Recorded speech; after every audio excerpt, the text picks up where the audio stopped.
Okay, now let's break down the DNA on that glove.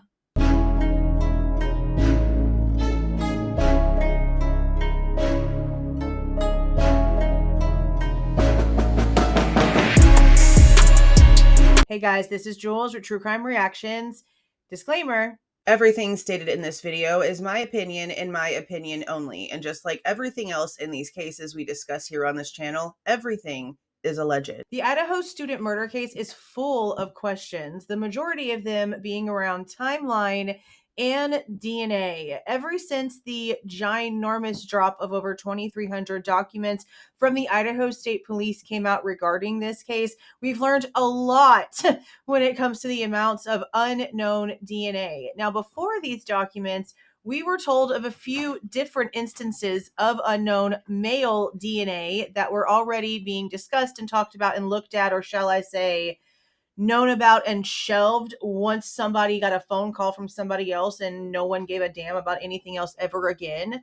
But you know what? I digress. We had a YouTuber come out and claim that he was the one that found the glove. Then we had some information that came out and was like, no, your dates are wrong. We finally got some information when Moscow Police Department themselves created a portal where they placed over 300 supplemental reports from officers who worked the case. In those documents was one from Brett Payne, who happened to have written the exact brand of glove in his report. That's why we can go ahead and match the one that we are now seeing in these ISP documents to this exact report to prove this is the glove that was found outside the house with blood on the so-say inside of the glove that we have been told for a while now, well over a year, maybe even close to 2 at this point, that had an unknown male DNA presence on it. Something that these documents does finally tell us is that Bryan Kohberger's DNA was tested against the DNA on that glove,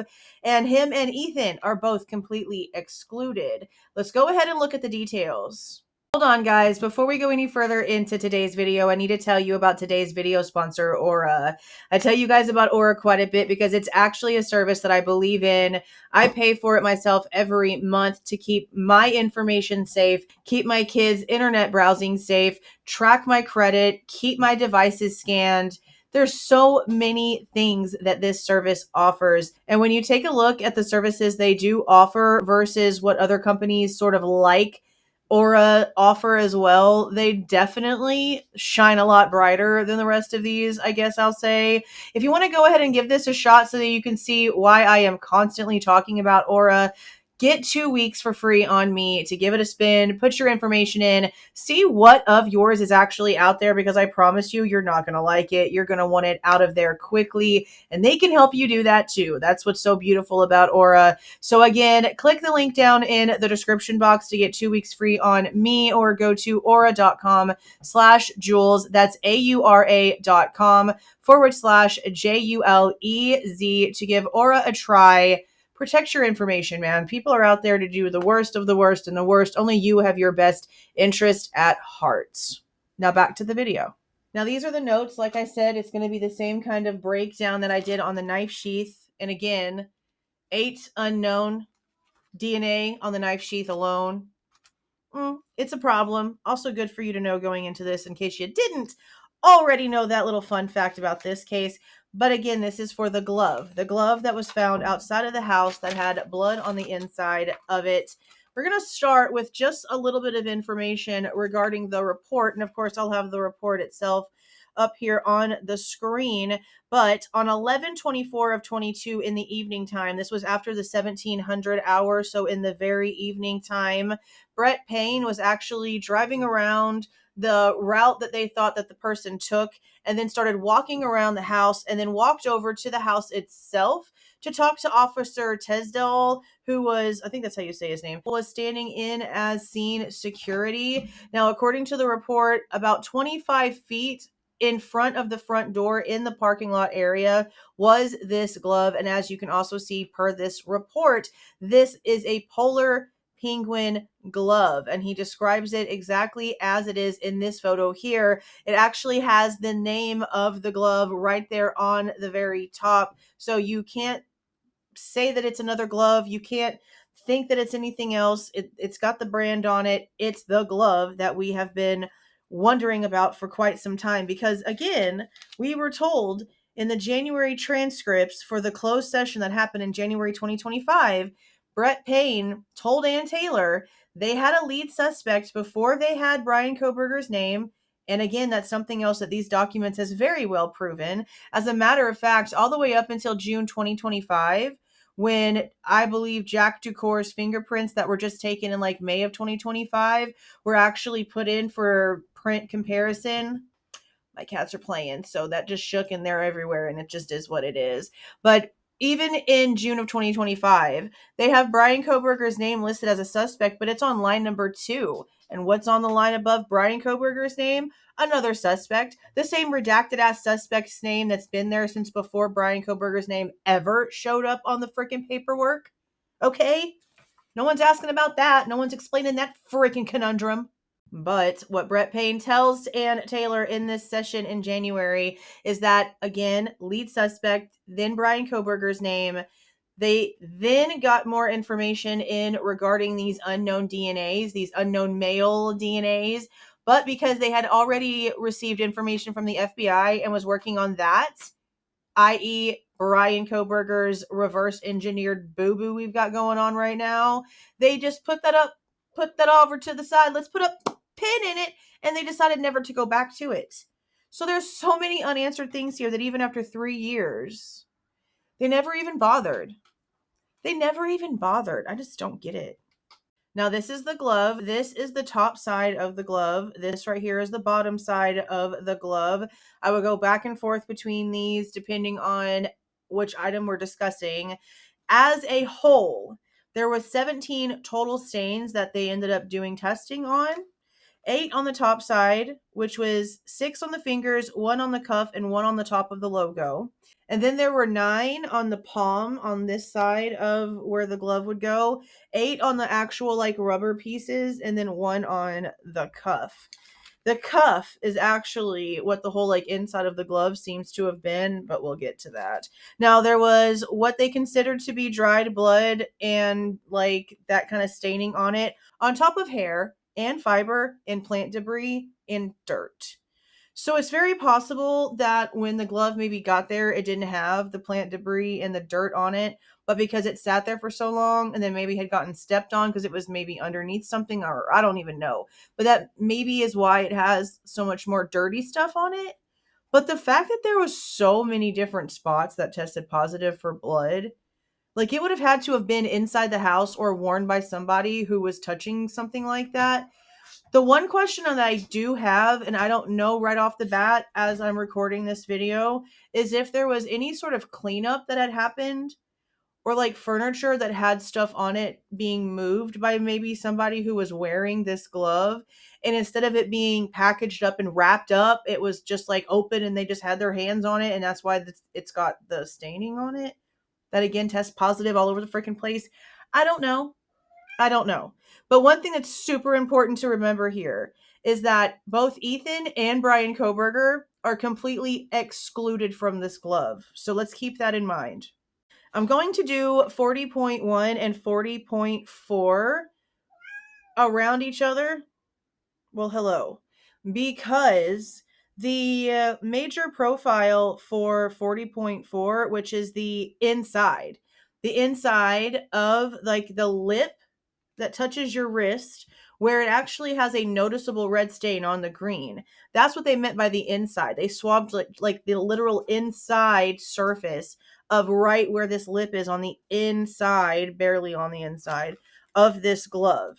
Now, when it comes to the inside of this glove, there was a mixture with a major profile and a minor profile.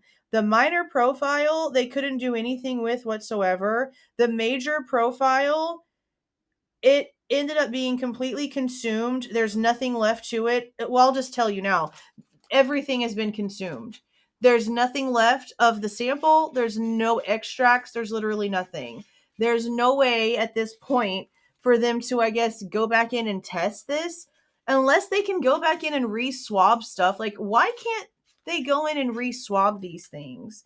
Like, they still have the knife sheath. I understand that it's gone through other things. And I understand that now the glove has gone through other things, but they only should have gone through the things that we've seen on paper. Okay? So they should have been put up. Why can't they go back in and re-swab stuff and test stuff further, knowing that what they did take wasn't a good enough sample to be able to determine anything, knowing that there's so much unknown DNA that doesn't match your suspect, doesn't match the dude that you put away for life?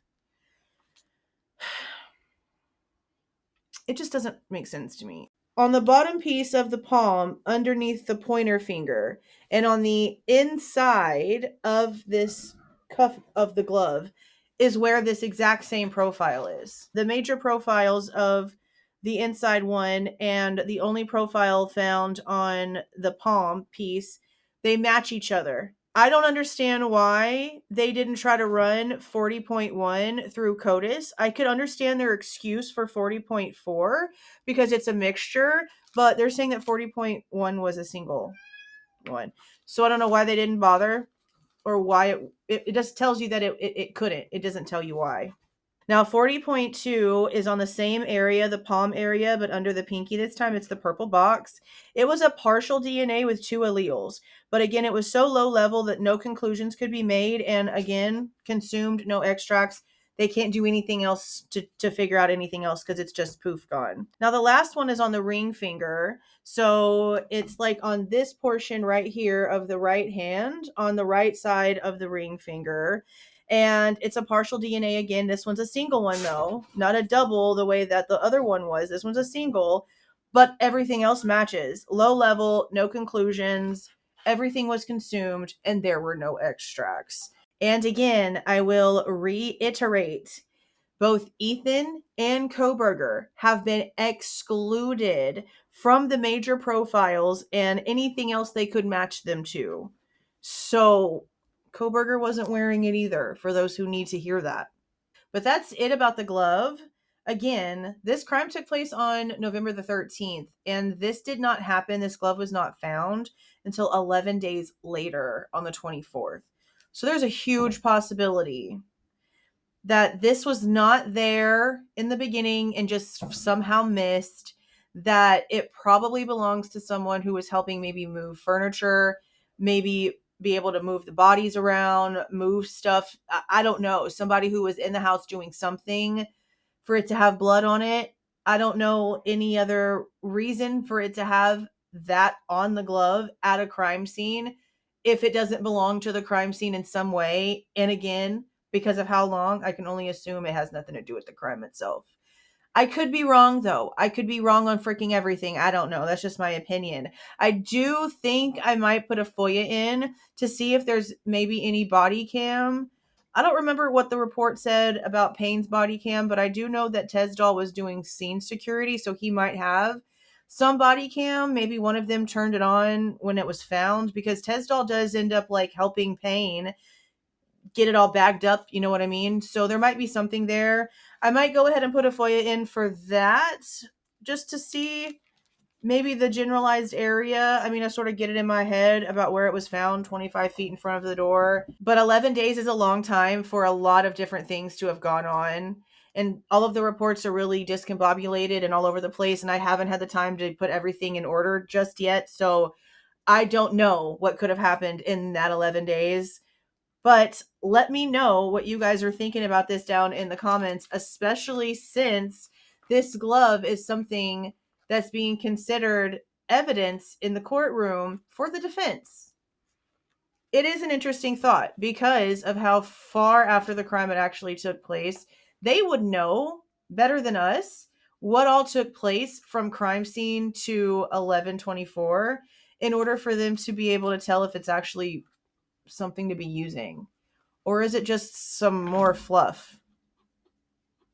It's an honest question. Let me know what you guys are thinking about it, though, down in the comments. If you like the way that I present this information and give my opinion, please don't forget to leave a like on the way out. Subscribe to the channel if you have not subscribed already. And please don't forget to make sure that that notification bell is set to all so you don't miss any of my rants, reviews, reactions, updates, or deep dives. See y'all.